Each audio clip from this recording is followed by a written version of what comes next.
Hey, good afternoon, everyone. It's Carm Capriato. It is Aftermarket Weekly Live. It is a Tuesday at noon. Where else would you rather be than right here, right now? Hey, we got a great show today. We have data. We have data to share with you because I love survey data, and my favoriteest guy to ever give me any data that I can really sink my teeth into is Bill Thompson. He is with us today, and he's going to be my guest host. He's been on the show before. He's a great guy, smart guy. We're going to talk about data on private label parts, and also with me for the virtual shop tour is Greg Ritter from Ritters Service down in Kinmunday, Illinois. Excited to have Greg here with us. A great small shop in a small town. We'll talk about that later. Hey, you're in the most unique automotive aftermarket resource that you have. About 25 minutes. We're going to have a blast just working with you. And we're live from the Dorman OE Fix Studios. Glad to have you here. We're offering great aftermarket wisdom and insights. Let me see. Who do I have with me? Mr. Bill Thompson is my guest host today. Hello, Bill. How are you? Hello. Fine. How are you? I take it today's a special day because of the tie. Oh, you noticed I'm wearing a tie. Yeah. So the story goes that when Tom Ham and I first started this almost a year ago now, we're in week 44, so that would be 52 coming up. Tom says, Carm, let's be different and wear a tie. And I said, okay, Tom, that's cool. So about every other week, maybe every third week, I wear a tie to pay homage to the hardworking people in our industry. It's a little respect thing. But you probably don't know this, but when I worked for corporate America for about 5 of those years that I worked, I had to have a tie every day. So I'm not bashful to wear a tie. Hey, I have a podography on you, Bill Thompson. Let me show that to you. Oh boy. Yes, that basically means you've heard of filmography or something like that. Well, Bill was on with us, and trust me, you need to listen to Bill. He's a smart guy. Go to remarkableresults.biz, search for Bill Thompson. We did pre-scheduling appointments. That was a rocket ship type of an episode, Bill, on the pre-scheduling thing. It was so much fun. And then we also talked about delayed maintenance and the power of appointments on Town Hall 189. And then we did a thing when we were talking about COVID and disruptions and stuff like that. That was a Carmcast 075. So thanks for your kind support for the show. Appreciate it. As I said, our agenda today is that we're going to talk about surveys. Bill has brought some very interesting data on surveys. We're going to go out to Ritters and do a shop tour. We're going to have your wisdom of the week, and we're going to do some trivia. Here, let me show you a picture of Greg Ritter's team. There's Greg Ritter's team, Ritters Auto Repair in Kinmunday, Illinois. 800 people, Greg tells me, live in his town. Always great to see our hardworking small business America. Hey, don't forget, we have turned Aftermarket Weekly into a podcast, everyone. Check it out on your favorite podcast listening app. Just search for Aftermarket Weekly, and you'll be able to hear this while you're mobile and running around. Hey, let's do our trivia for the week. I don't know if you may know this, Bill, but in 1970, Gremlin was reportedly designed on the back of a Northwest Airlines sickness bag. Why is that not surprising? Yeah, I know. That is really good. What day and year was the Gremlin released? So did you ever hear the story back in corporate America days, Bill? Deals were done on the back of napkins. Oh yeah. Hey, I had that happen to me, by the way, once about 15 years ago. Cool. Literally a napkin slid across the table. Cool. That you can appreciate that. Yeah. And so this was on the back of a sickness bag on an airplane. I love it. Crazy. Yeah. Hey, if you're with us on social media, we'd love to get a like, a share, a comment, check in with your city. That's all just so darn important.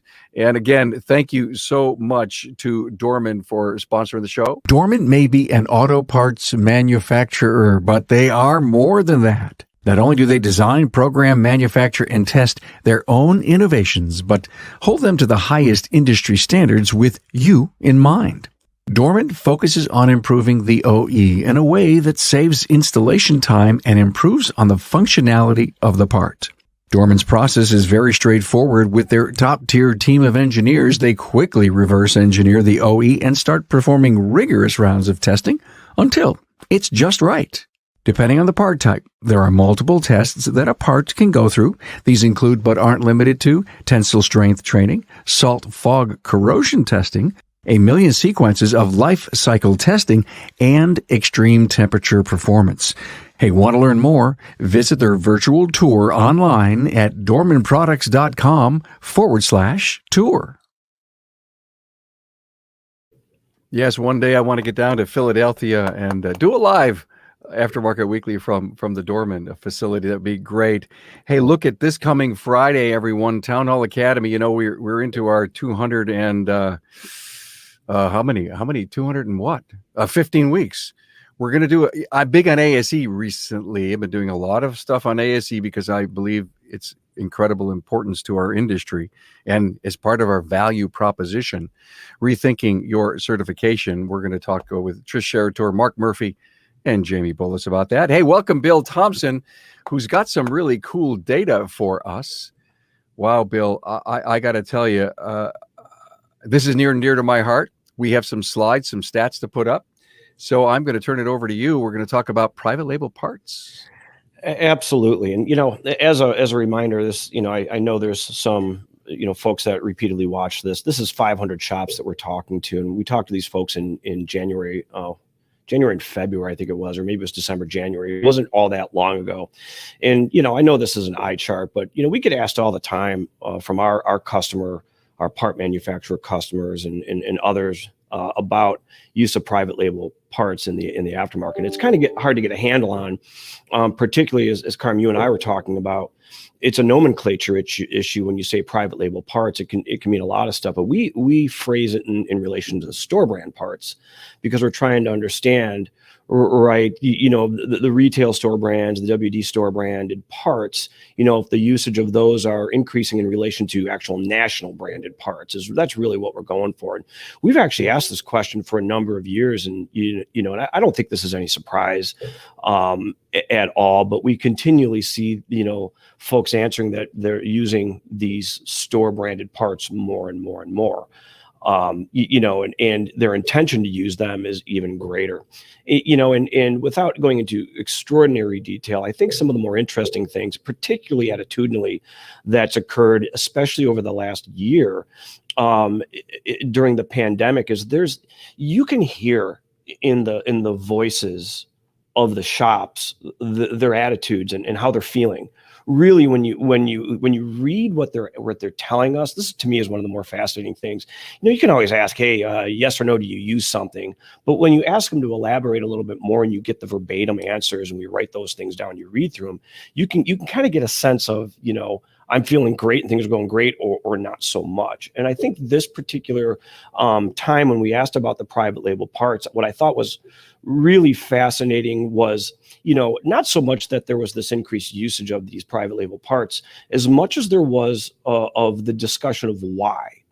Yep. Right. That's the thing that really, really was a very interesting thing. When you read through the answers, and we code them, as you can see, on the right hand side of this, where people are saying customers are trying to save money due to the pandemic.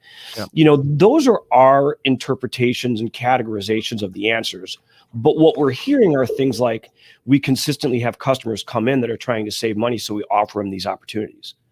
Right. You know what I mean? Yeah, or I do. They're more expensive. They're less expensive. And we have so many people that are trying to come in to save money. They're asking for them.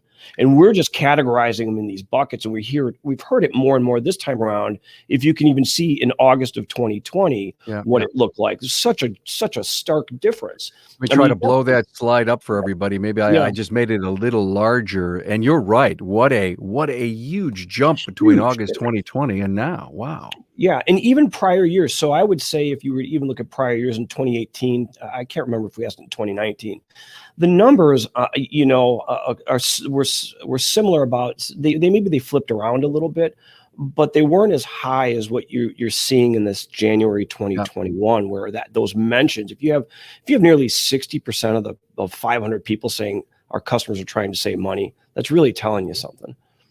The better availability thing was interesting, 15% from August and 6% now. I'm wondering if there's such a run on private label that it's just getting harder to fill the pipeline. Well, but better availability in this case is only 6% are saying there's better availability. And so maybe you're right. Maybe there's more availability now. And so it's not as big of an issue as customers trying to save money. I see. Yeah, Got that's it. how you would look at that. Less expensive, more affordable. That was a huge jump. And no doubt, there's a lot of people out of work. There's a lot of people in uncertain position in their lives. Yet, some of the biggest, bestest shops that I know, they're having record year. Yes, but that record year doesn't mean national brand or private label. It just means record year, right? That's right. And Right. that means that they are accommodating their customer no matter what it is that they know they need to get them into a repair, be it, private label. And you and I were chatting before we went on, private label versus store brand. Aren't they considered the same? Well, when we ask this question, we phrase it in relation to private label, store branded parts, because we wanted to use the store brand because that's really what we're trying to measure. Because there is, you had mentioned OE parts, and there's confusion on what really is an OE part these days, right? Because some OE parts are considered aftermarket parts as well as OE parts. And what we really wanted to know was the store branded part and the usage of those parts. And so we phrased it in a way to kind of get to that. Great slide. Thank you for offering this to our audience. Let's do the next one, Bill. Yeah. Here it is. Yep. I love this one. This is one of my favorites. We hemmed and hawed about publishing it. I got to be honest with you. Because there's, depending where you sit on the industry, this is good news, it's bad news, it's indifferent, right? Yeah. But here's the one thing, that orange box in the middle, how many times have you heard people say, do the technicians even know what's in the box? Right? I find this stat fascinating because who's telling people, oh, by the way, my private label or my store brand is packaged by or made by blank? 1 out of 5 tell us they know what's in the box. Amazing. Somehow. And it's not, and to me, that's not unheard of, because we've had individual discussions before where for certain categories, they're like, absolutely, I know what's in that box. But then again, you also have to realize that 4 out of 5 don't. You know what I mean? So and it changes a little bit then when you get to the base size, right? And I think the real takeaway here is there's two things. Number one, national brands play a role, right, within every shop, is the way that we would interpret this. It's not all one or the other, as you would expect, right? To state the obvious, shops have their preferred brands, whether private label or national brand, and also is highly dependent upon a category, right? And those are things that we know. But what that bar chart in the center down bottom really kind of says is how if your supplier, it really is how frequently do you go to a different supplier for national branded parts? So basically, if you're buying in a category that has a lot of store branded parts, how frequently do you go somewhere else away from your first call, right, to go buy that national branded parts? And you've got about 13 or 14% that say always or frequently, loyalists, for lack of a better term. Yeah. And then about another 72% say occasionally. That to me says it's category specific, right? Because sometimes they go and sometimes they don't go. But then you've got rarely and very rarely and never at the bottom, which is about as much as the always and frequently. Right? Based on category, Bill, I always love to say, hey, Bill, what if we did this survey and did it this way? I'd love to do that with Bill. Yes, what if we did one that said, hey, what about a high-tech part like, a sensor? What if we did that? We already know that. You do? Okay. All right. Yeah. Well, we know, like the way that we would say it is defection away from your first call based on the category of part. Okay. And so we are asking, who's your first call supplier for the shop? But then when you're, like, for example, when you're presented with a domestic vehicle and you have to replace an ECU, who do you go to? And we can measure the differences to say, oh, well, I went here, and now because I presented with maybe it's an Asian vehicle and this type of part, I go somewhere else, right? We kind of have a good bead on that. Do you ask why? No. Okay. In syndicated, there's only so far. It's part of the reason why we do stuff like this, right? Yeah. fascinating 500 shop phone calls. I mean, that's huge. It's a great segment. I mean, even though there's, say, a couple 250,000 plus shops in the U.S. These are only general repair shops, the independent. General repair. We focus there. Yep. There's about 80, 100,000 of those folks out there. Wow. I was wondering if there were any comments or questions from the Peanut Gallery, but I don't see anyone in social media. Hey, a final word on this. I'd be remiss to point out sentiment in the very right chart about switching. There's all this discussion about going entirely private label, having a mix between private label and branded parts. We asked, would you switch your supplier if they went to an entirely private label strategy? And you can see what the results are, right? You've got this likely and possibly makes up the bulk of it. So there's some consideration. And again, if I was reading the tea leaves, what I would say is that's really highly dependent upon the category, but what it really does also say is that it might rub some people the wrong way depending on how it's implemented. Boy, I know there are so many shop owners that I know that are very loyal to a particular store and or a brand. Absolutely. And they stick with it. Yep. So when they say, well, we may possibly change, I mean, the reason's got to be right. You got to be really failing in competitiveness and levels of service and availability to consider that. Yeah. Right. Agreed. Wow. Hey, thank you. Will you stick around and watch the shop tour with Greg Ritter? Yeah, absolutely. I'd love to. Love to. Great. Well, hey, look, let's move forward. Don't forget that all the episodes, the videos, you want to watch the videos, they're all archived on aftermarketweekly.com. Love to have you go and watch any of our shop tours and watch any of our great stories that we tell every week. Great insights. It's time for your fortune, by the way. Bill, I always ask my guest to come on and help me break the cookie, the fortune cookie of wisdom. Last week's was unbelievable. It was almost like it knew we were an automotive show. Here's the fortune of the week. A kiss can beautify souls, hearts, and thoughts. That's a little mushy, but I'll take it. A kiss can beautify souls, hearts, and thoughts. So thanks for that sentiment, Carmen. Just maybe you need to consider that when you get home to your significant other. Yes.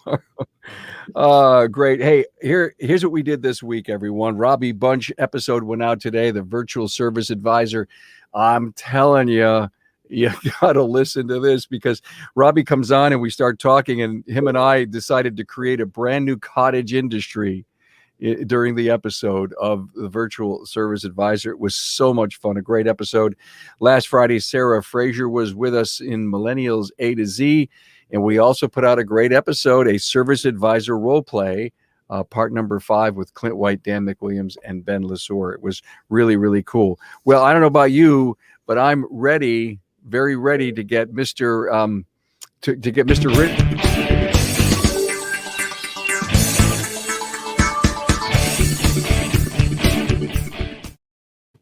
Hello, Greg. How are you, my friend?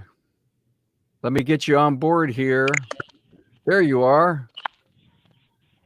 Greg Ritter out in Illinois. Hey, good to see you, man. Can't wait to see your place. Yeah. Can't wait. All right. My name's Greg Ritter. I'm from Kimmondy, Illinois. Small, rural town, 800 people. So I reach out actually with free pickup and delivery up to 50 miles away from my shop. That's what really grew my business is pickup and delivery. I actually do not promote waiters. I really don't even have a waiting area that is very big, room for 2 chairs, and that's it. So pretty much pick up, delivery, and take it back to serve the customer better. I love it. And Greg was telling me yesterday he has 800 people in his town. He does a hell of a business, yet he's got to reach out 40 some miles to really do a good job. Right. Yeah, it's really amazing what it's done to my business doing that. I started a business coach about 7 years ago. Realized that if I was going to grow in the way I should, I was going to have to offer a service like that in order to be able to reach out. Wonderful. Well, let's see your very humble but very, very nice business, Greg. Why don't you flip your camera there while we're talking? You know, Bill, this is Small Business America, and I totally love it. And I know we've done some really great shop tours with really big places, but Greg is going to come on and show us his two-bay operation. And I know that there's an awful lot of my listeners that are small two-bay places that continue to struggle a lot. Greg, can you get that flipped? Well, he's working on it.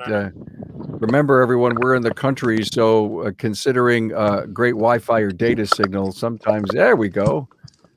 I think we got it. We're looking at a stone driveway, my friend.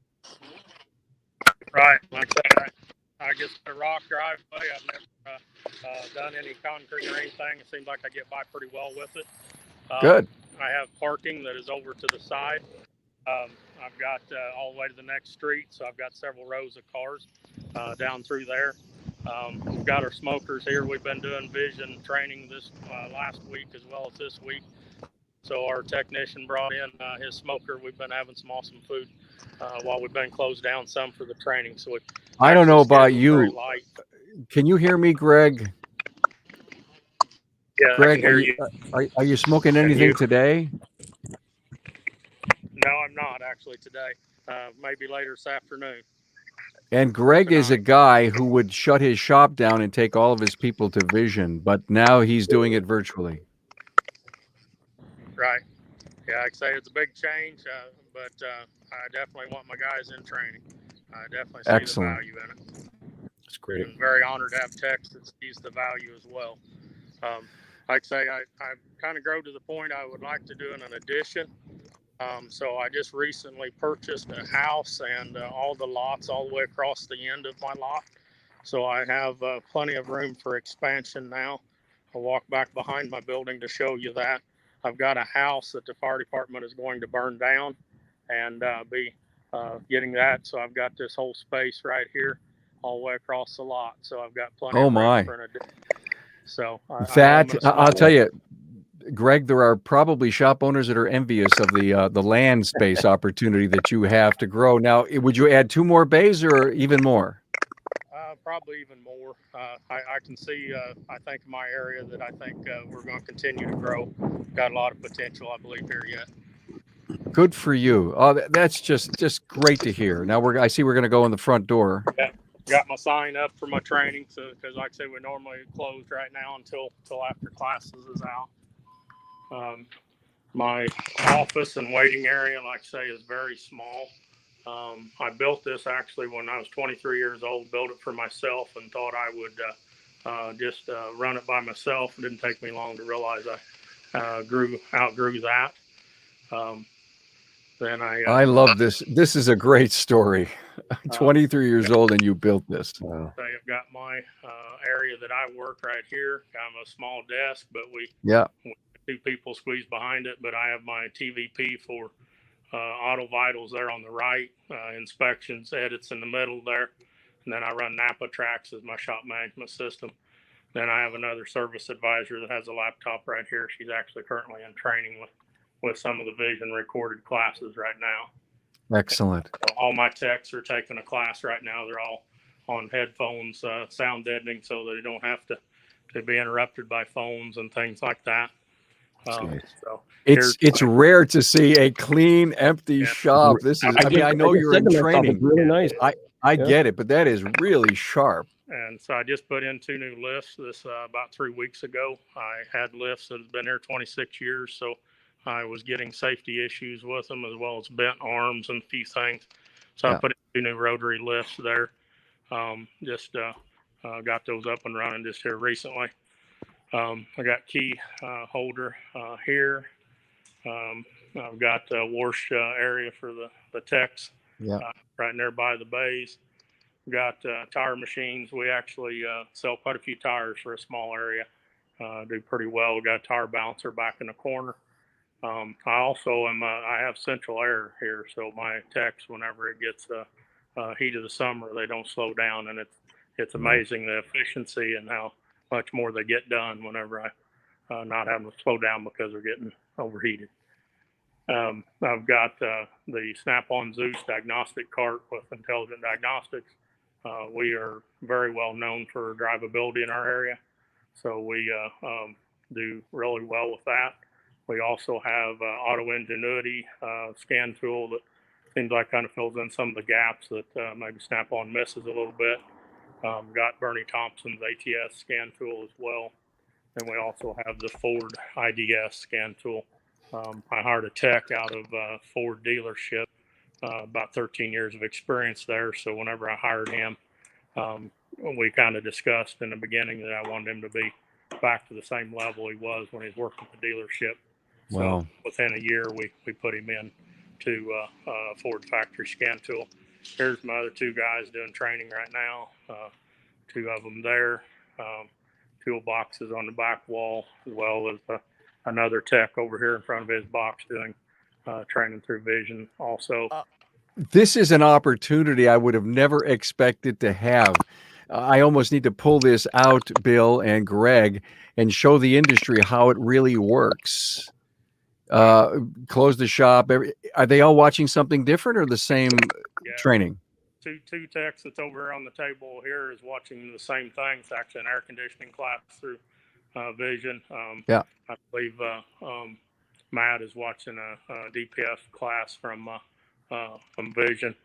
Wow. They got I bought them all sound deadening earphones because I want them to be able to take whatever classes that they had the biggest interest in. Wow. I let them pick their own classes. I do not steer them for their training. They know where they want to train, and that's where I want them to go.